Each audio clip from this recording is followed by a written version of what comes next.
final todo se resume en el sentimiento. Sí, cuando te dan una oratoria, hay un tema, hay unos puntos, la misma métrica del escrito es distinta, ¿no? Tú tratas de sintetizar ideas a través de distintos puntos y lo vas discerniendo. Eh, la poesía no, la poesía es sentimiento, no tiene esa estructura, esas ideas, si bien es cierto, existen parámetros que anteriormente se seguían mucho, los sonetos, las rimas, este tipo de cosas. Ahora hablamos de una poesía bastante libre y no tiene como que los pasos a seguir que sí puede tener una oratoria. Y bueno. Desde David Chiriquí está con nosotros la gestora cultural Priscila Gómez. No, no nos adelantó el segmento. Está con nosotros para hablar en nombre del Club de Lectura Pasajeros en Tránsito en honor a Elsie Alvarado de Ricor. Hoy, en un día muy especial, porque es el día, si mal no estoy, mundial de la poesía. En el marco, pues, del día. Priscila. Hola Magdiel, ¿cómo estás? ¿Cómo están todos por allá? Saludos a toda la audiencia de Relax en Radio Ancon, como dices tú, pues adelantándonos un poquito a los viernes de Entre Poesías y Poetas, pero no, hoy venimos pues con otro sombrero, como miembro del Club de Lectura Pasajeros en Tránsito, que es lo que en realidad Elsie Alvarado Ricor describía sobre todo las personas que pasan por este mundo, somos pasajeros en tránsito. Y sí, bueno, el Día Internacional de la Poesía no es hoy 19 de marzo, es justamente el viernes 21 de marzo, pues día declarado por la UNESCO como el Día Internacional de la Poesía. A ver, y hoy vamos a hablar precisamente de eso. Hablemos un poco del impacto de la poesía en general. Tú nos recitas poesía todos los viernes aquí en Relax a las 3 de la tarde, ahí metiendo la cuña para que la gente esté pendiente de toda la poesía que nos traes cada semana. Pero vamos un poquito más allá, ¿no? A hablar de lo que significa para ti particularmente el impacto que ha tenido este género literario. Bueno, yo como he escuchado también a otros colegas decir, o sea, todo empieza con poesía, hay poesía en todo y hay poesía para todo. Es un género literario muy antiguo, yo que puedo decir que puede ser la génesis de muchos otros, y la poesía pues definitivamente impacta en nuestra vida desde muchos ámbitos, ¿no? El romanticismo, ¿no? ¿Quién no ha estado enamorado y suspirando y por ahí le sale un verso que suena poético? Igualmente la poesía costumbrista, de la que tanto hemos conversado acá también en este programa, esa poesía de protesta, esa poesía que dice de una manera muy armónica, no estoy de acuerdo con lo que está pasando. Y pues ha ido evolucionando, sí, ahora es más libre, justamente ese es el nombre que tiene ahora el verso libre, pero sigue expresando sentimientos. Para mí la poesía es una manifestación de sentimientos y eso es lo que lo distingue de quizás otros géneros, como puede ser un discurso, un ensayo, un artículo, donde se dan datos específicos, donde se habla de una noticia o donde se cuenta un suceso en particular. La metáfora aquí juega un papel muy importante, ¿no? El imaginar y pues definitivamente en mi caso es una de las cosas que más recalco siempre. La poesía me ha apoyado para poder por lo menos estar aquí conversando contigo y con la audiencia de Relax. Yo no estudié comunicación, nada de esto, o sea, estaba por otra área totalmente. Sin embargo, desde muy pequeña me acostumbré a dirigirme al público, pues declamando poesías. Entonces, ese temor que tienes al hablar delante de las personas, agarrar el micrófono, que yo me imagino que a ti hace mucho tiempo ya no te pasa, Magdiel, pero los que nos están escuchando se pueden sentir identificados, ¿no? Hay personas que ya que pueden haber 5 o 6 personas reunidas y ya no se atreven a hablar. Entonces, eso es una de las ventajas que tiene la poesía y es algo por lo cual yo incito a las personas que lo practiquen, que se lo enseñen más que todo a los niños, para que ayuden a perder ese temor Y por qué no también a los adultos. A mí no me gusta de pensar que la educación es exclusiva para los niños. Nosotros estamos todos los días educándonos y hoy en día hay tantas herramientas pues para tener esa educación continua y sin duda pues la poesía es una de esas herramientas también para uno adquirir otras habilidades. Bueno, no te creas, Priscila, que también a veces me pasa, ¿no? Creo que es natural. A veces uno se siente ruborizado frente al público cuando uno siente que no sabe qué es lo que va a decir o pensar en aquel que está escuchando. Eso es natural, eso es parte de quiénes somos como personas. Pero la poesía también tiene características que son muy particulares de este género. No se diserta o no se declama poesía igual como un cuento, o sea, como leerías un cuento o una novela, se hace muy distinto.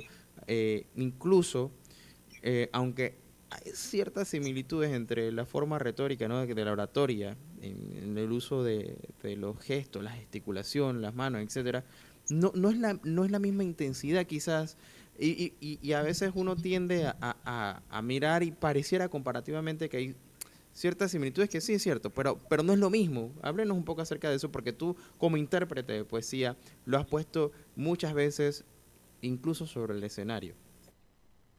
Sí, exactamente. Y sí tienes razón que puede que haya sus similitudes con la oratoria.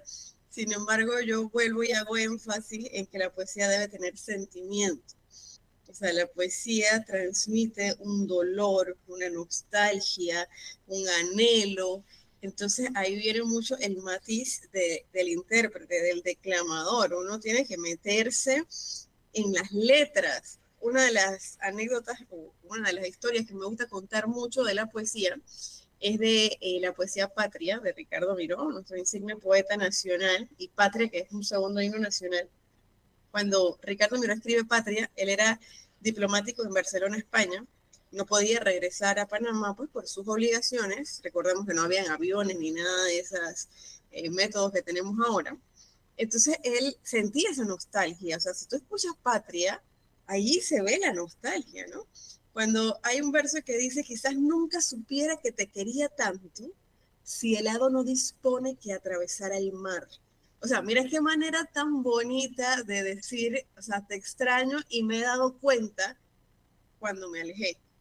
O sea, hay muchas maneras de expresar un sentimiento, pero la poesía lo dice de una manera pues tan rítmica, tan musical, tan armónica y te hace pensar. Entonces, el intérprete tiene que entender primero la poesía. Y a mí me ha pasado, yo tenía una evolución porque obviamente pues me aprendí esa poesía de niña, yo no tenía ni idea de qué era el hado, tengo que confesar que yo supe esa palabra, su significado ahora de adulta, que me puse a investigar porque ese poema aparece en mi libro Panamá en versos.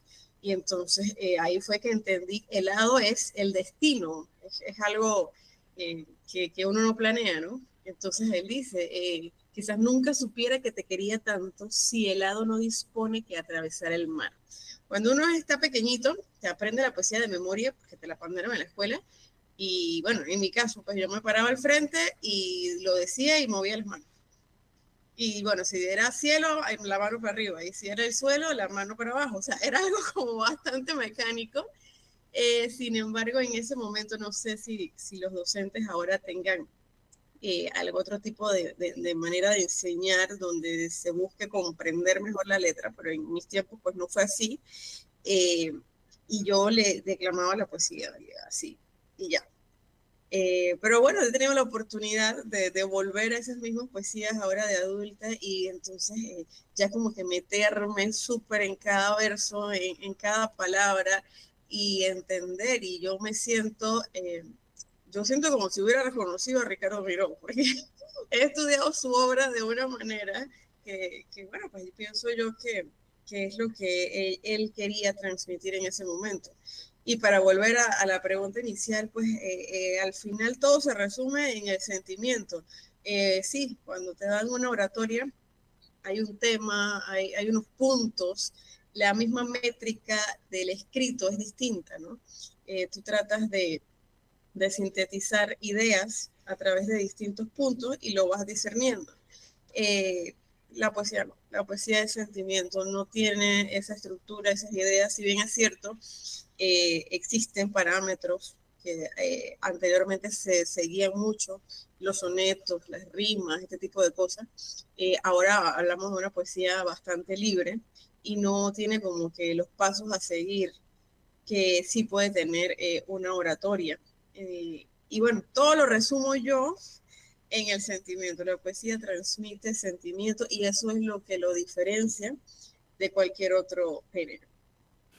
Y hablamos de palabras domingueras, como las conocemos mucho, muchos, y son palabras que en la poesía no son ajenas. Se busca en muchos sentidos que exista esta amplitud de términos para adornar los versos, y eso va a depender muchas veces también de su autor. Pero, y algo que también me gusta de la poesía es que en la escuela, y tú mencionaste en la escuela, nos enseña mucho esta poesía rítmica que hace mucho énfasis en las rimas, en versos sencillos, muchas veces son muy bien estructuradas, pero hay una amplitud de, digamos, variaciones dentro de la poesía. ¿Qué nos puedes hablar al respecto de lo que has podido ir descubriendo con los años en esta búsqueda incesante detrás de esos poetas y sus poesías? Bueno, primero que todo, mis respetos a la poesía como era escrita antiguamente, porque tenía una métrica, tenía una rima, hablamos de sonetos blancos, de decasílabos, las mismas décimas, los trovadores, todo esto es poesía y todo esto estaba prácticamente cuantificado. Tantas sílabas, la primera rima con la tercera, la cuarta con la última, a veces tienen doble pie forzado, o sea, es un tema de verdad que yo no me considero para nada experta en ese sentido de la poesía, porque es bien específico. He tenido la oportunidad de conversar con personas expertas que se dedican a estudiar toda la síntesis de la palabra y eso a mí me parece que es como construir un edificio, o sea, al mismo nivel de dificultad, porque la estructura, las bases, ¿no? Tienen que respetarse. Y por una sílaba de más se te puede caer esa estructura. Entonces, mi respeto definitivamente a las personas que incluso hoy en día, porque también hay personas hoy en día que escriben utilizando estas métricas, siguiendo esos parámetros. No es nada fácil, Magdiel, y también tenemos que mencionar por lo menos las personas de nuestro campo panameños que escriben las décimas. Y a veces no le damos el valor cultural y literario que tienen esos textos. Eso es bastante complicado si tienes la oportunidad de leer.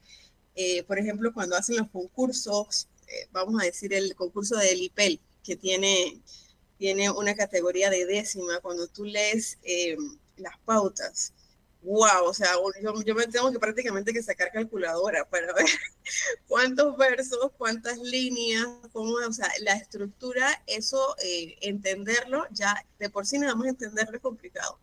Ahora, cuando lo vas a hacer y que tiene que cumplir no nada más con la estructura, sino también que tenga sentido y que tenga sentimiento, wow, o sea, eso es otra cosa, es una cosa bastante, bastante complicada. A veces creemos que solamente con rimar o con tener una sonancia estamos haciendo poesía y bueno, no es así. Sin embargo, pues yo los invito a que pues escuchen poesía, lean un poco más sobre este tema, este género, y sigan practicando, o sea, sigan practicando. A veces yo he visto algunas personas que escriben y de repente empieza como bien como una poesía y de pronto yo siento que se fue como a hacer un relato.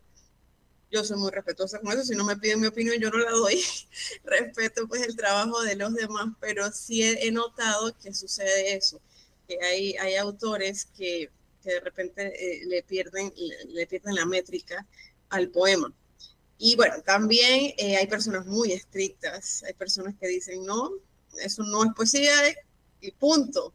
Y no, yo pienso que hay que ser un poco flexibles y más que todo ahora que tenemos lo que es el verso libre, que tan popular Eso. se está volviendo. Que pareciera es que la tendencia actual, Priscila, es en torno al verso libre, que es un poco más difícil de digerir, ¿sabes? Porque quizás en la poesía que es más rítmica y lírica, esta que acostumbramos a aprender cuando estamos chicos, estructuralmente es muy linda, ¿no? Es como que muy agradable, pero la parte de verso libre, eh, a ver, te lleva a hacer un esfuerzo extra por interpretar muchas veces el sentimiento del autor y no es que no se disfrute, pero ya es como un, a ver, tienes que empezar a degustarla poco a poco para poder entenderla, ¿no? Y lo que al final significa.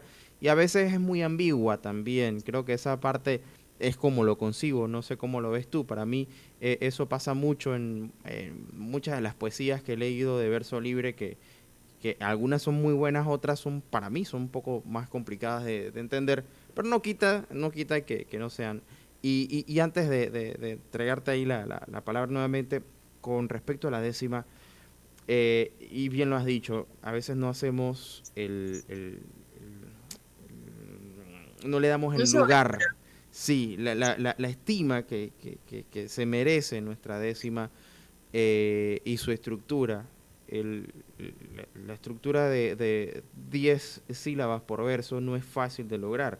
Ahora imagínate el tener la capacidad de poder encontrar palabras que estas no se repitan, que tengan un sentido. Eso implica un acervo inmenso. O sea, tú tienes que saber, entender, pensar. O sea, es todo un arte llevado puesto en escena y sin hablar de la interpretación y de la forma en la que ejecutas y cantas, que eso es otra parte Son bien otros 500 interesante. pesos. Sí, o sea, es bonita, o sea, cuando tú la entiendes y la ves como, wow, esto no es como salió improvisado a lo loco, ¿no? Sino que hay una estructura detrás, tú lo valoras y le dices, te quitas el sombrero, literalmente, el sombrero de pinto te lo quitas. Sí, sí, definitivo, Maidel. Bueno, empezando con lo que comentabas primero, el tema del verso libre, hay, hay como una resistencia, digamos, por decirlo de esa manera, todavía en nuestras latitudes por el verso libre, pero yo creo que es cuestión de conocerlo. Mira, en España, que pues es la cuna del idioma y por tanto siempre han estado pues a la vanguardia, esta vez, en esta parte de la historia que nos ha tocado vivir a nosotros no ha sido la diferencia. Sucedió algo súper curioso que pues los que les gusta la poesía tienen que conocer y tienen que estar al tanto. En un concurso de estos televisados, de un talent show y todo lo demás, no sé cuántas personas pueden ver un show de talentos en España, muchísimos millones, ¿no? Se presentó un chico y generalmente en estos concursos tú sabes que la gente canta o baila o hace magia o algo por el estilo, ¿no? Algo vistoso, algo llamativo para el público, para entretener al público. Y este chico se presenta y le preguntan los jurados, ¿qué vas a hacer? Y él dice, voy a decir una poesía. Esto fue en el año 2018. Y todo el mundo en el jurado, en el público y en todos lados, como que una poesía, o sea, como que no era para el lugar, ¿no? Estamos hablando de César Brandon. César Brandon, pues, dejó atónito a todo el público y a todo el jurado, declamando su popular poema El Cero y el Uno, que sí está escrito en verso libre, sin embargo, no deja de tener musicalidad. Y yo creo que aquí está la clave.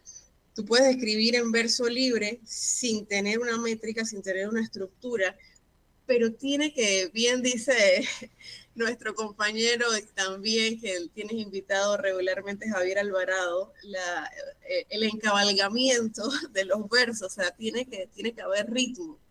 Y yo los invito a que busquen este video de César Brandon con su poema El Cero y el Uno, que a mí me encanta porque yo también soy ingeniera, entonces entiendo desde el punto de vista matemático binario lo que se quiere decir exactamente y toda la metáfora que tiene. Entonces, creo que es cuestión de acostumbrarnos un poco, de afinar un poco el oído, ser un poco flexibles. Por ejemplo, en mi caso, yo leí mucha poesía de María Olimpia Obaldía, que tiene una misma estructura, cuatro, eh, cuatro versos por estrofa. O sea, es muy típico de ese autor esa estructura, cuatro versos por estrofa. Entonces, cuando tú te vas a otra poesía, como la del 0 y el 1, que ni siquiera tiene una estrofa, sino que es todo como corrido, entonces tú te quedas como, sí, hay un impasse que te quedas un poquito como perdido, como que por dónde agarro esto. Literalmente es así, porque yo me quedo como, espérate, dame un momento para leerla y entender cómo lo voy a interpretar. Sin embargo, pues es cuestión de darle la oportunidad a las nuevas tendencias. Hay muchas nuevas tendencias, por ejemplo, los versos cortos, o sea, una poesía que tiene 5 palabras. Yo al principio, yo dije, o sea, como intérprete definitivamente no me gustaba para nada porque tú quieres tener el espacio y el tiempo para poder desarrollar el poema y con 5 palabras pues es muy poco lo que puedes hacer en ese tiempo. Entonces yo al principio las rechazaba, sin embargo pues he aprendido pues a aceptarlas, a quererlas, incluso yo ya he escrito poemas así cortos. Y hay una nueva tendencia también, y eso ya depende de gustos, donde el poema es muy poco explícito. Es muy poco explícito. Entonces, tú tienes que meterte a ver qué quiso decir el autor. Y a veces eso se juega en contra, porque a veces el público no lo entendí y simplemente lo dejo pasar. No es todo el mundo el que se mete a analizar qué fue lo que quiso decir X o Y autor, en qué contexto. Entonces, pues ahí es un riesgo, pero pues como todo, cada quien pues toma la decisión de por qué estilo se quiere ir. Así que aquí el secreto está en darle la oportunidad. Hay muy buena poesía ahorita mismo en los medios digitales, los podcasts, en YouTube, bueno, en programas de radio como este, claro que sí, estamos promoviendo la poesía, entonces ya está accesible para todos, ya no es como antes que había que ir a una librería en la época escolar, porque si no, si ibas en otra época no había libro de poesía, no, ya tenemos la poesía bastante accesible también por Amazon, por diferentes plataformas que pues también están promoviendo esto, así que es cuestión de darle la oportunidad, escuchar algo distinto y por qué no también empezar a escribirlo. A escribir y como has hecho tú, que en tu caso te has tomado la tarea de revivir eso que parecía solamente era una asignación de escuela y por qué no hacerlo más que un hobby. Así que Priscila, gracias por acompañarnos para contarnos de tu historia, tu experiencia como gestora cultural que has iniciado este movimiento, sobre todo en el occidente panameño de Anchiriquí, de declamación poética y que te ha llevado incluso fuera del país a la Feria Internacional de Guadalajara en México, también creo que estuviste. Y por supuesto aquí cada viernes nos acompañas, así que será un gusto tenerte este viernes siguiendo, pues, y ahí sí, en el marco del Día de la Poesía. Así es, Magdiel, muchísimas gracias pues por la invitación en esta ocasión como miembro del Club de Lectura Pasajeros en Tránsito. Los invitamos a seguirnos en nuestras redes sociales y también ir pues a las reuniones, ya sea presencial o virtual, y pues que sea usted también uno más de los pasajeros en tránsito que nos reunimos a comentar buena lectura. Claro que sí, muchísimas gracias Priscila, será bueno, hasta pronto. El viernes nos vemos con Entre Poesías y Poetas aquí en la radio. Ahora hasta Chiriquí nos vamos nosotros a nuestro último cambio, ¿no? Tercer mes del año para hablar sobre las luchas reivindicativas, los derechos y las dificultades que han tenido las mujeres a lo largo del tiempo, pero cuáles son los retos, las oportunidades, los avances que se van evidenciando con cada año. Pues hay cierto logro, pero todavía quedan cosas que toca atenderlas y es precisamente ese el tema que vamos a estar tocando esta tarde en Vive en Compliance Magazine. Hay un informe de Llorente y Cuenca que coloca a Panamá como el quinto país donde la conversación feminista es más diversa. Así es, así es. Empezaste por los aspectos positivos del estudio, efectivamente. Em, Sí, es importante y suena un poco repetitivo y precisamente ese es el objeto de este informe, que a pesar de que las reflexiones sobre los temas de feminismo y en general de los derechos de las mujeres han alcanzado una gran visibilidad en todas las agendas en la mayoría de los países del mundo, hoy en día nos enfrentamos a un grave problema, creo que es más importante que los demás, y es que hay una fatiga de ese discurso sobre el feminismo, se ha dado una polarización extrema del discurso feminista y esa polarización ha dado pie a que se delegitimen la lucha por la igualdad que pues tanto le ha costado a miles de mujeres a lo largo de la historia, porque el hecho de que estemos hoy conversando precisamente y que yo tenga derecho hoy de hablar contigo a través de la radio, pues esto ha sido no porque nació de la nada, sino porque muchas mujeres lucharon y contribuyeron para que pudiéramos tener voz y voto hoy en día las mujeres que sucedimos a todas ellas. Y entonces, precisamente por esa delegitimación y esa fatiga del discurso, lo que hace este estudio es que analiza todos cómo las redes sociales, o precisamente, específicamente Twitter o X, como se denomina hoy en día, pues analizó una gran cantidad, más de 8.000 comunicaciones que se generaron en más de 12 países de Latinoamérica, Europa y Estados Unidos, y analizaron esos mensajes de todas las comunidades, las que están a favor y en contra, y encontraron unos resultados que, si bien, como lo señalaba, pues Panamá tiene un aspecto positivo, en general los resultados no son muy alentadores, porque en muchos de los casos esa misma narrativa, esa misma delegitimación, pues ha ido perdiendo espacio en los discursos y se han dado o se han más bien caricaturizado el feminismo como una amenaza, y esa amenaza pues se alimenta a través de una narrativa de rechazo por miedos infundados, por ejemplo, que las mujeres que hablan de feminismo pierden la feminidad, o son mujeres que simple y llanamente son prostitutas, o mujeres que no son de la familia como tal. Entonces, esto ha hecho que en muchos de los países se congelen los derechos, se congelen las consultas sobre igualdad, sobre feminismo, y vaya en retroceso como tal.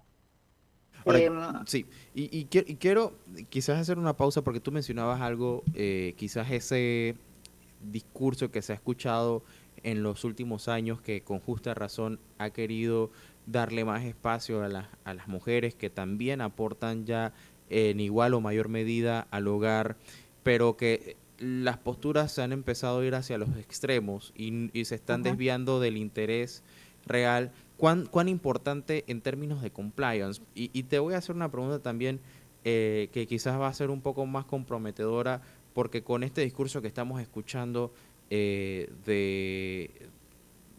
los extremismos, entonces empiezan a surgir ideas que, lejos de querer colaborar con las políticas que promuevan la paridad o la igualdad de género, están distanciándolo, porque entonces o eres de esta postura o eres de la otra. Entonces, ¿cómo se Ujú. entienden hoy estas políticas en compliance a nivel de gobiernos corporativos o de compañías o incluso pues de los mismos gobiernos en sí? Pues mira, los estudios precisamente en temas corporativos han demostrado que la diversidad genera mejoras en las empresas, genera utilidades, dado que las mismas diferencias entre hombres y mujeres hacen que las mujeres pues aporten un condicionante que el hombre definitivamente por temas de simple habilidad no lo tiene. Esto está estudiado, esto no es, y lo han estudiado muchas veces, y precisamente las empresas que se han comprometido en términos sociales y en términos de disminuir la brecha de género, han sacado mayores dividendos y han dado resultados óptimos para sus stakeholders, sus mismos accionistas. El problema de esto es que, como muy bien lo señalas, se ha polarizado el discurso feminista en torno a que no se disminuye la brecha de género, sino que precisamente esa polarización pues ha dado lugar a que se tomen como discursos políticos en muchos casos, y se utilicen ya no como una herramienta de mejoramiento o de acoger nuevos espacios por parte de la mujer, sino que los perfiles que se identifican como anti-igualdad tengan una fuerte carga política y se encuentren completamente radicalizados. Y ese hecho de la radicalización pues dificulta el diálogo, y son momentos, son espacios en los que ya no cabe la racionalización o el diálogo como tal. Esto, por fortuna, en Panamá no se vive tanto, pero hay en otros países que efectivamente la radicalización es extrema.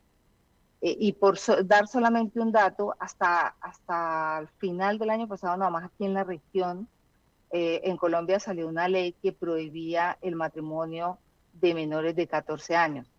Y uno puede decir, bueno, pero ¿cómo en este momento de la vida existía la posibilidad de que un menor de edad se contrajera matrimonio? Y sí existía. Tenemos que pensar en temas que de pronto nosotros todavía no, o no lo vemos tan de cerca, pero por ejemplo aspectos como la ablación en niñas y otras afrentas contra los derechos humanos de las mujeres que se ven todo el tiempo.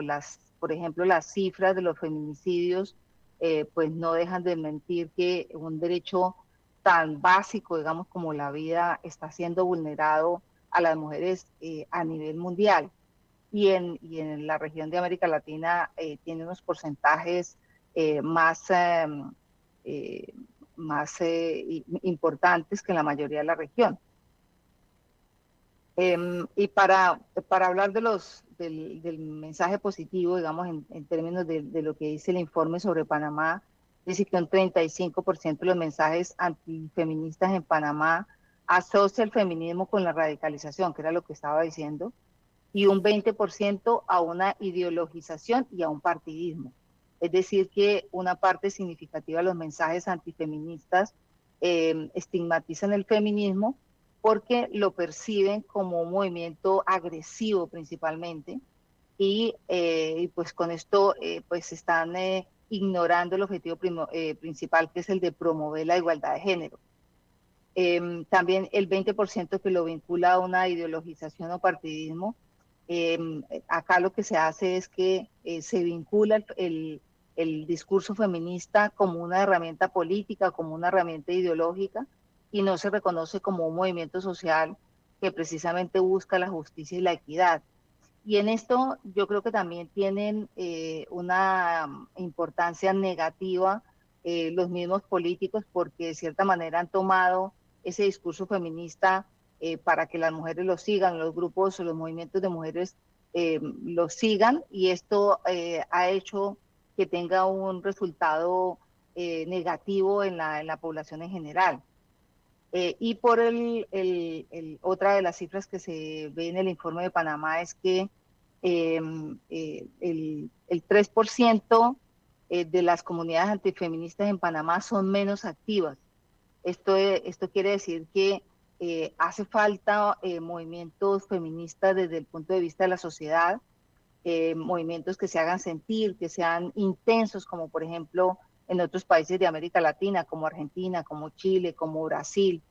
Eh, y también otro dato es que las comunidades feministas y proigualdad producen un 3% más de conversación que el promedio, y allí es un aspecto positivo de Panamá, es decir, que las comunidades feministas, que son pocas, pues son activas, y que en el hecho del diálogo pues se da un equilibrio sobre lo que se comenta, y en ese sentido, en que sean un poco más activas, pues tienen las voces feministas pues tienen una mayor presencia en el debate público, las pocas que hay, y esto es por lo que se muestra a Panamá como el quinto país con conversación feminista más diversa y plural. Es decir, que el feminismo pues no se limita a un solo enfoque o a una sola perspectiva, sino que pues se incluyen una variedad de voces y de posturas, lo que pues enriquece el debate, ¿no? Y también pues promueve la inclusión como tal.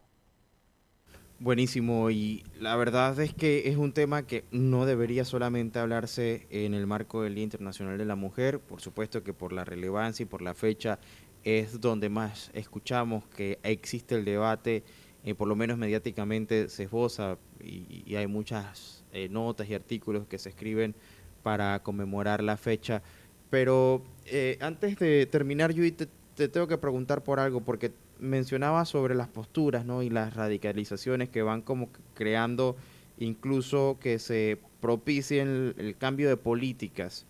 ¿Cómo esto impacta, sobre todo cuando hablamos de compliance, hablamos de lineamientos, particularmente en el ámbito comercial que se siguen y muchos de estos lineamientos van en línea con las tendencias. Y no quiero Ujú. sonar mal, pero digamos, el aspecto de la RCE que últimamente ha tomado mucha fuerza, ha adquirido una importancia porque por supuesto que hay un rédito económico y comercial, el tema de imagen corporativa tiene una fuerte presencia dentro de estas políticas que sí, son lineamientos y hay que cumplirlo, pero no es lo mismo decir que yo tengo una ISO eh, X que garantiza que tengo buenas prácticas ambientales a no tenerlas. Entonces, al final, me interesa ese reconocimiento, no porque lo estoy haciendo bien, porque lo quiero hacer bien, sino porque efectivamente eso me ayuda y me impulsa.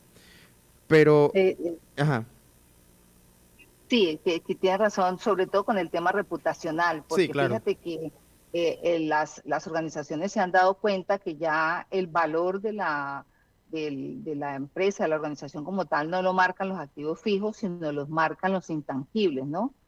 Temas de marca, el goodwill, las patentes, las invenciones, precisamente lo que estás hablando, el mostrar, ¿no? El mostrar un discurso que vaya a favor de las mayorías, que vaya a favor de precisamente estos movimientos que se han venido generando en el mundo y que han dado pie para que los acojan varias normas, pues hace que las organizaciones los adquieran o los acojan como normativas propias, normativas voluntarias, pero que van definitivamente enfocadas a mejorar la situación económica de las empresas, a que haya una utilidad.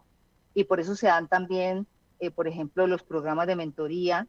Sin embargo, pues desafortunadamente con las nuevas políticas de los Estados Unidos que podríamos pensar que no nos deberían marcar lineamientos a nivel de nuestros países porque no son normas que nos tengan que aplicar.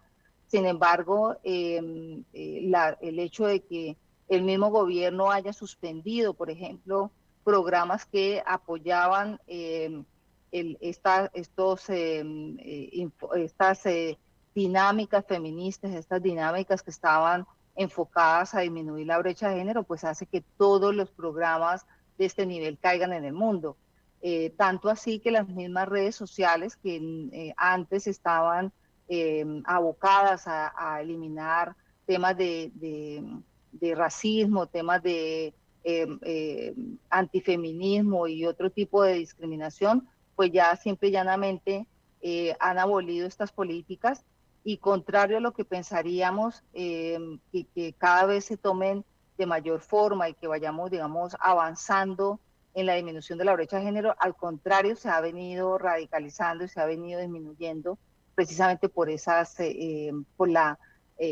la terminación de estas políticas a nivel mundial.